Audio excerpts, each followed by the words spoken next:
श्री स्वामी समर्थ. तनुजा, वास्तू consultant, numerologist. आपल्याला नेहमी प्रश्न पडतो आणि क्लायंटचे क्वेश्चन्स असतात, मॅडम पैसा टिकत नाही, येतोय पण टिकत नाही. आपण जेव्हा पैसे आपल्याला आपण मेहनत करून येत असतात किंवा येतात आपल्या अकाउंटला जमा होतात, त्यावेळेला आपल्या मनामध्ये आपण ते खर्च कसे करणार आहोत किंवा त्याचे ऑलरेडी प्लॅनिंग करून ठेवलेले असतात.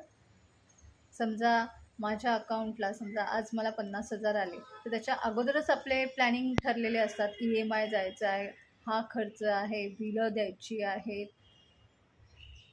तर पहिल्यांदा त्या लक्ष्मीला येऊ तर त्या अकाउंटला ते येण्याची जी एनर्जी असते ती ॲब्झॉर्ब करायला शिका. पैसा हा खर्च करण्यासाठीच असतो, पण त्या ज्या येणाऱ्या पैशाला किंवा लक्ष्मीला तिथं वाटलं तर पाहिजे की मी इथे सिक्युर्ड आहे. तर सर्वप्रथम मॅनिफेस्टेशन करताना किंवा पैसा जेव्हा येतोय किंवा येणार आहे त्या तारखेच्या अगोदरपासून हे प्लॅनिंग करणं बंद करा. सेविंगचे प्लॅनिंग विचार आणा, कारण विचारांना इतकं महत्त्व आहे.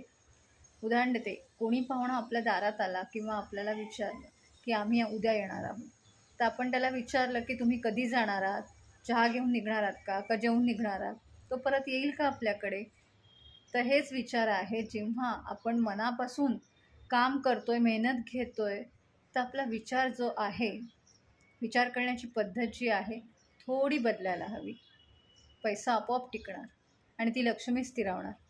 तिथं सिक्युअर वाटलं पाहिजे ना तिला आल्यावर, की हा व्यक्ती पैसा कमवल्यानंतर किंवा मी जेव्हा त्यांच्याकडे येते त्याचा योग्य वापर केला जातोय, हो की नाही. त्यामुळे मॅनिफेस्ट करताना येणारी लक्ष्मी ज्या वेळेला अकाउंटला जमा होतात त्या दिवशी अकाउंटमधून पैसे जे आहे खर्च करायचे नसतात. तुम्ही दुसऱ्या दिवशी खर्च केले तरी चालणार आहे, कारण आलेल्या लक्ष्मीचा पाहुणचार हा करायलाच पाहिजे, तर ती टिकून राहणार ना, आणि तर ती तुम्हाला ब्लेसिंग देणार. तर हे नक्की करून बघा.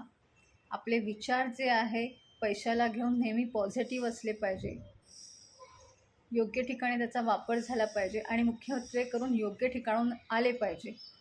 कोणाला फसवून किंवा कोणाला आपण सांगून की 1 रुपयाची गोष्ट आहे आणि ती आपण 100 रुपयाला देतो आहे किंवा 100 रुपयाला घेतो आहे, ही जबाबदारी तुमची आहे किंवा हे थोडंसं आकलन असणं फार गरजेचं आहे. तर विचारांवर आपल्या प्रभुत्व असणं फार महत्त्वाचं आहे. विचारांना प्रकाशापेक्षाही जास्त वेग आहे आपल्या मेंदूतल्या विचारांना. त्यामुळे यावर नक्की लक्ष द्या. पैसा नक्कीच तुमच्याकडे येईल आणि हीच देवाचरणी प्रार्थना की प्रत्येकाला त्याच्या मेहनतीचं योग्य ते फळ मिळो. धन्यवाद.